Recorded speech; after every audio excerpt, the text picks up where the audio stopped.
Hello student, class 10th Hindi का question paper है CBSE board exam 2025। कैसा गया एग्जाम कमेंट करना। तो ये सेट 3 का क्वेश्चन पेपर है, इसका हम अभी सोल्यूशन करेंगे। तो कोड है 343, तो आप अपने आंसर चेक कर सकते हैं। सेट 1 2 3 ऑलमोस्ट सेम है, तो आप चेक कर लेना, बस क्वेश्चंस आगे पीछे है। तो कैसा था एग्ज़ाम, इजी था हार्ड था, कमेंट कीजिए।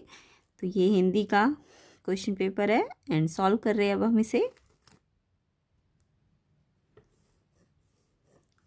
तो सबसे पहले इसका खंड क आपका अपठित बोध था, तो इसमें लोक साहित्य के बारे में बात की गई थी, तो आपने इसे पढ़ ही लिया होगा। अभी जस्ट हम इसके क्वेश्चन आंसर डिस्कस कर लेते हैं। तो लोक साहित्य की बारे में बताया गया है कि लोक साहित्य जो होता है वो समय के साथ साथ चेंज होता रहता है, अपने में बदलाव लाता रहता है, समाज जैसे जैसे बदलता है वैसे बदलता है। और इसके अलावा ये परंपराओं का ध्यान भी रखता है, रूढ़ियों को पकड़कर एक जगह ठहरता नहीं है, लेकिन रूढ़िवादी नहीं है ये, है ना, समय के साथ चेंज होता रहता है। उसके अलावा जो लोक कथा, लोकनाट्य, लोक कथा, लोकगीत, ये सब जो है इसके अंदर शामिल होता है। इसकी भाषा बहुत सहज सरल होती है। जितने भी साहित्य होते हैं, लोक साहित्य सृजक जिन्होंने बनाए होते हैं ये, वो बहुत ही मतलब आत्म प्रचार से दूर रहते हैं, दिखावे से दूर रहते हैं, इनके मन में अपनी प्रसिद्धि का कोई लालच नहीं होता, इस टाइप से इसमें बताया गया था। तो अब इससे रिलेटेड हम क्वेश्चंस देख लेते हैं एंड आई होप आप अपने आंसर मैच करेंगे एंड ठीक ही होंगे आपके आंसर। फर्स्ट क्वेश्चन देखिए, लोक साहित्य में बदलाव क्यों होते रहते, तो इसका आंसर पहला ऑप्शन था, बदलाव से नवीनता बनी रहती है। इसके आधार समाज में बदलाव होते रहते हैं। मनुष्य की कल्पनाएं नए नए रूप धारण करती है, या एक ही तरह का साहित्य नीरसता पैदा करता है। तो मेरे हिसाब से इसका आंसर होना चाहिए बी ऑप्शन, इसके आधार समाज में बदलाव होता है। तो आधार समाज चेंज हो रहा है, जिसके कारण समाज में कुछ चेंजेस भी आ रहे हैं, परिवर्तन आ रहे हैं, तो इस कारण से लोक साहित्य में भी बदलाव होता है। बी ऑप्शन इसका आंसर होना चाहिए। आप बताइएगा क्या लिख के आए हो, तो बी ऑप्शन इसका आंसर होना चाहिए। नेक्स्ट क्वेश्चन देखो, लोक साहित्य के संबंध में अनुपयुक्त विकल्प, यानी जो ठीक नहीं है वो वाला आपको ढूंढना था, अनुपयुक्त होना चाहिए। तो लोक साहित्य का संबंध तत्कालीन समाज की परंपराओं से होता है, जो भी आज का समाज है उसकी परंपराओं से होता है। यस, बिल्कुल ठीक है। लोक साहित्य से किसी समाज देश की संस्कृति को, समाज की संस्कृति को जाना जा सकता है। यस, ये भी बिल्कुल ठीक है। लोक साहित्य से आप उस देश की संस्कृति का पता लगा सकते हो। और लोक साहित्य का सृजन समाज के एक वर्ग विशेष के लिए होता है, ये गलत है।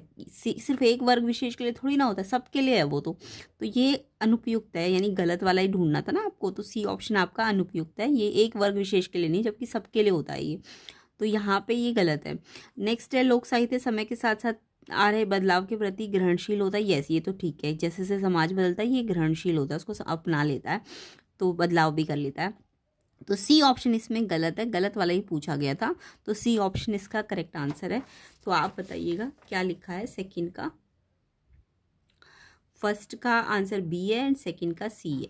तो नेक्स्ट क्वेश्चन देखते हैं। तो इसमें इनकरेक्ट वाला सी है। थर्ड देखो, निम्नलिखित कथन और कारण को ध्यानपूर्वक पढ़कर उपयुक्त विकल्प चुनो। तो कथन क्या है, लोक साहित्य रूढ़िवाद का समर्थक होता है। नहीं, रूढ़िवाद थोड़ी ना, रूढ़िवाद को थोड़ी ना मानता। अभी बताया था ना मैंने, लोक साहित्य आपका रूढ़िवाद को नहीं मानता, रूढ़ियों को पकड़कर वो एक जगह ठहरता नहीं है, यानी ये गलत लिखा हुआ है, रूढ़िवादी नहीं है लोक साहित्य। तो ये आपका कथन गलत है। कारण देखो, यथार्थ और कल्पना पर आधारित होने के कारण इसमें बदलाव संभव नहीं है। नहीं, बदलाव तो हो सकता है ना, इसमें लोक साहित्य बदलाव कर सकता है, समाज जैसे जैसे चेंज होगा वो भी बदलाव करेगा। तो ये कह रहा है बदलाव संभव नहीं है, ये भी गलत है। तो कथन भी गलत है आपका और कारण भी गलत है, दोनों गलत है, इसलिए ऑप्शन बी इसका आंसर है। आई होप सबका आंसर ऑप्शन बी हो। कमेंट करना किस किसने बी ऑप्शन पे टिक किया है। तो यहाँ पे कथन कारण दोनों गलत है, तो आंसर देखो बी ऑप्शन मिल जाएगा, कथन कारण दोनों गलत है ना। नेक्स्ट क्वेश्चन देखो, फोर्थ, लोक साहित्य और संस्कृति को अंतर संबंधित क्यों बताया गया। अंतर संबंधित का मतलब एक दूसरे से कैसे रिलेटेड है ये लोक साहित्य और संस्कृति। तो 2 पॉइंट्स लिखने थे, तो यहाँ पे इसका आंसर था। तो लोक साहित्य जो होता है,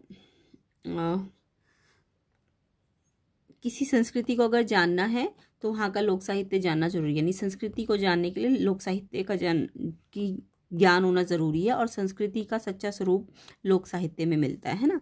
तो ये यहाँ पे लिखना था आपको, ये सारा लिखना था। किसी संस्कृति के संबंध में गहराई से जानने के लिए वहाँ के लोक साहित्य का ज्ञान होना जरूरी है, और संस्कृति का उसमें सच्चा स्वरूप दिखता है। तो ये सब आपको लिखना था फोर्थ का। नेक्स्ट देखो, नेक्स्ट है आपका फिफ्थ, 5th है, लोक साहित्य सृजक अन्य साहित्य सृजकों से कैसे अलग होते हैं, किसी दो बिंदु का उल्लेख करो। तो ये मैंने भी आपको बताया था, लोक साहित्य सृजक कैसे होते हैं और अन्य साहित्य सृजक कैसे होते हैं। जो अन्य साहित्य सृजक होते हैं वो अपनी प्रसिद्धि चाहते हैं, जबकि जो लोक साहित्य सृजक होते हैं ना वो आत्म प्रचार से दूर रहते हैं, आत्म प्रचार से दूर रहते हैं, और उसके अलावा अपनी प्रसिद्धि मान सम्मान प्रचार की भावना से भी वो दूर होते हैं। उनमें ऐसा कोई ये नहीं होता कि हमें अपना प्रचार कराना है, वो इनसे दूर होते हैं। जबकि जो अन्य साहित्यिक होते हैं उन्हें प्रचार चाहिए होता है, उन्हें प्रसिद्धि चाहिए होती है। लोक साहित्य सृजक ऐसे नहीं है। अब इसमें सेकंड जो था काव्यांश था, तो काव्यांश को पढ़ना था। आदमी का स्वपन के बारे में बात की गई है कि वो बुलबुले की तरह है, जल का, जिससे जल का बुलबुला एकदम से टूट जाता है तो सपना भी टूट जाता है। आज उठता है कल फूट जाता है, किंतु फिर वह धन्य ठहरा आदमी ही तो बुलबुलों से खेलता है और कविता बनाता है। मैं न बोला लेकिन मेरी रागिनी बोली, देख फिर से चांद, तू मुझको जानता है तू, स्वपन मेरे बुलबुले है यही मानी, आग को भी क्या नहीं पहचानता है तू। मैं न वह जो स्वपन पर केवल सही कर दे, आग में उसको गला लोहा बनाती हूँ और उस पर नींव रखती हूँ नए पर की, इस तरह दीवार फौलादी उठाती हूँ। मनु नहीं मनु पुत्र है यह सामने, जिसकी कल्पना की जीभ में भी धार होती है। बाण ही होते विचारों के नहीं केवल, स्वपन में भी हाथ में तलवार होती है। तो ये आपका पोयम था, आपको इस पोयम की गहराई पे जाके थोड़ा थोड़ा समझना था। तो अब देखिए इसके क्वेश्चंस क्या क्या थे, तो कॉलम को मैच करना था आपको। तो फर्स्ट है चांद, चांद इसमें आपका सत्ताधारी निरंकुश शासक के लिए यूज़ किया गया है। एंड रागिनी मतलब लेखनी कविता, और बुलबुले मतलब स्वपन। तो थर्ड का तो फर्स्ट कन्फर्म्ड है ना, बुलबुले मतलब स्वपन, तो थर्ड का फर्स्ट देखो सिर्फ इस वाले ऑप्शन में ही था, बाकी सारे ऑप्शन मैच भी करके फर्स्ट का सेकंड और सेकंड का थर्ड, लेखनी रागिनी लेखनी, चांद शासक और बुलबुले स्वपन। तो बी ऑप्शन इसका आंसर है। किस किस बच्चे ने ऑप्शन बी पे टिक किया है? चांद शासक, रागिनी लेखनी, बुलबुले स्वपन। तो ये बी ऑप्शन इसका आंसर था, सेकंड का जो फर्स्ट है। तो आई होप सबका ठीक होगा, सबने यही लिखा होगा। नेक्स्ट पे आते हैं।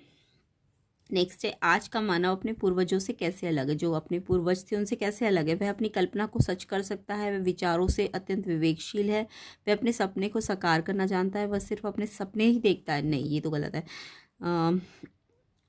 ये होना चाहिए, वो अपने सपने को क्या करना चाहता है? साकार। ये नहीं कि बुलबुला है तो टूट जाएगा, नहीं, वो कह रहा है कि मैं तो अपने सपने को पाकर रहूँगा। तो वो सी ऑप्शन होना चाहिए आंसर। आप कमेंट करना आपने क्या लिखा है, सी ऑप्शन इसका आंसर होना चाहिए। नेक्स्ट देखो, काव्यांश में नए पर की नींव रखने से क्या मतलब है? नए पर की नींव का मतलब नए घर का निर्माण, ये तो नहीं है। नए पर का आधार, नहीं, ये भी नहीं है। नवीन मान्यताओं को स्वीकार करना, नए समाज की रचना, ये होना चाहिए डी ऑप्शन, नए समाज की रचना करना। आप बताना क्या लिख के आए हो, डी ऑप्शन इसका करेक्ट आंसर होना चाहिए। नेक्स्ट देखो, काव्यांश का मूल भाव। तो काव्यांश का मूल भाव यही है कि सिर्फ सपने देखना नहीं चाहिए, उन्हें सच करने की अंदर से दृढ़ निश्चय होना चाहिए। तो ये अगर दृढ़ निश्चय होगा तो हम कोई भी अधूरा, मतलब कोई भी मुश्किल से मुश्किल सपना भी पूरा कर सकते हैं। ठीक है, कुछ भी अगर हम चाहे हम उसे अपने दृढ़ निश्चय से पा सकते हैं, ये इसका मूल भाव है। नेक्स्ट है, काव्यांश में मानव को धन्य क्यों कहा गया है? तो अभी मैंने बताया था धन्य क्यों कहा गया है। यहाँ पे था ना पोयम का कि धन्य ठहरा आदमी बुलबुलों से खेलता है कविता बनाता है, यानी कि वो सपनों से खेलता है, सपनों से लड़ता है, झगड़ता है, अपने सपनों को पूरा पाने का दृढ़ निश्चय करता है, इसलिए। ठीक है, ये यहाँ पे हमारा खंड क खत्म होता है। खंड ख व्याकरण है। तो व्याकरण में आपको संयुक्त वाक्य में बदलना था। तो यहाँ पे बिस्मिल्लाह खां की सबसे बड़ी विशेषता कि उन्होंने 80 वर्ष की अवस्था तक संगीत सीखने की जिज्ञासा को बनाए रखा।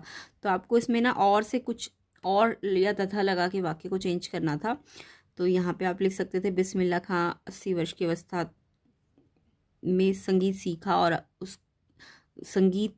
और उस अपनी जिज्ञासा को बनाए रखा, और लगाना था आपको। ठीक है, यही वह विवेकपूर्ण दृष्टि है जो संपूर्ण नवजागरण काल की विशेषता है। सरल वाक्य, तो यहाँ पे जो हटाना था। तो विवेकपूर्ण दृष्टि नवजागरण काल की विशेषता है, ये लिख देते आप, है ना। तो ये रचना की दृष्टि से 3 भेद होते हैं, एक सरल संयुक्त मिश्रित। तो यहाँ पे ये सरल वाक्य, कार्ल मार्क्स ने अपना सारा जीवन दुख में बिता दिया, कुछ ऐसा इसमें योजक नहीं लगा, कुछ जोड़ा नहीं है किसी चीज़ से, सीधा सिंपल लिख दिया। तो सरल वाक्य होना चाहिए। जब मैं विद्यालय पहुंची छुट्टी हो चुकी थी, इसमें आपको आश्रित उपवाक्य बताना है। तो यहाँ पे आपको कार्ल मार्क्स ने अपना सारा जीवन दुख में बिताया, वाक्य भेद बताना है। तो ये आपका सरल वाक्य है। जब मैं विद्यालय पहुंची छुट्टी हो चुकी थी, इसमें आपको आश्रित उपवाक्य छाट कर भेद बताना है। तो जब मैं विद्यालय पहुंची छुट्टी हो चुकी थी, तो यहाँ छुट्टी हो चुकी थी आश्रित उपवाक्य, और ये स्थान से समय से रिलेटेड है ना, तो ये क्रिया विशेषण उपवाक्य है। तो आई होप सबने ये लिखा हुआ, कमेंट करना। एंड फिफ्थ है, काशी में संगीत आयोजन की एक परंपरा है जो प्राचीन और अद्भुत है, इसे सरल वाक्य में बदलना है। तो यहाँ पे जो हटाना है, काशी में संगीत आयोजन की परंपरा प्राचीन और अद्भुत है, ऐसे लिखना था आपको सरल वाक्य में, ठीक है। तो इस तरीके से ये ग्रामर पोर्शन है। नेक्स्ट पार्ट में हम इसके बचे हुए ग्रामर पोर्शन को कर लेंगे। कर्तृवाच्य, वाच्य पहचानना है, कर्मवाच्य में बदलना है, ये हम नेक्स्ट पार्ट में करेंगे। तो वीडियो को ज़्यादा से ज़्यादा शेयर करो, 500 लाइक जल्दी जल्दी कर दो ताकि आपको जल्दी से इसके आंसर्स मिल सके। ये पद परिचय भी हम इसके बाद कर लेंगे। यहाँ अलंकार पूछे गए थे आपसे,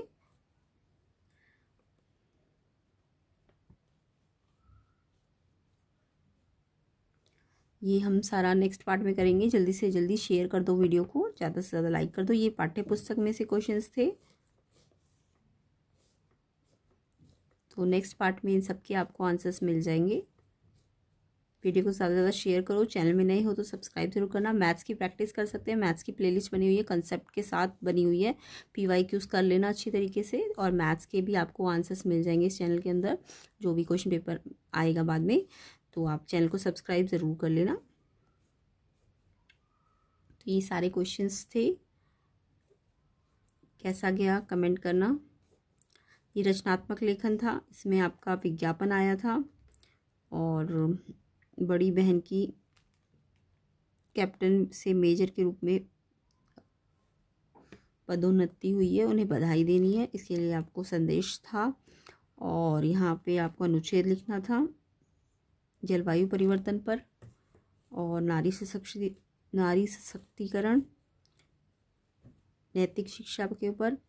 उसके बाद पत्र लेखन था, रंजना रंजन है, संयमित और स्वस्थ जीवन शैली का महत्व बताते हुए अपने छोटे भाई को पत्र लिखना था। इसके अलावा ऑप्शन में था, नए विद्यालय में प्रवेश हेतु आपको चरित्र प्रमाण पत्र की आवश्यकता है। बहुत ही सिंपल सा पत्र आया था ये तो।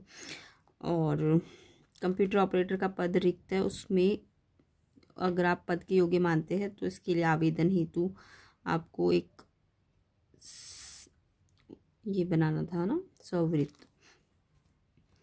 और ईमेल आया था, आपके पिताजी का पैन कार्ड खो गया है, उससे आपको अधिकारी को पत्र लिखना है ना।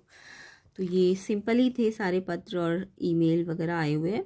तो आई होप एग्ज़ाम अच्छा गया होगा, एंड नेक्स्ट पेपर की तैयारी कर लीजिए। प्लेलिस्ट बनी हुई है मैथ्स की, और इसके बचे हुए पार्ट को हम नेक्स्ट पार्ट में करेंगे। वीडियो को ज़्यादा से ज़्यादा शेयर कर दो, लाइक कर दो, एंड चैनल को सब्सक्राइब कर दो।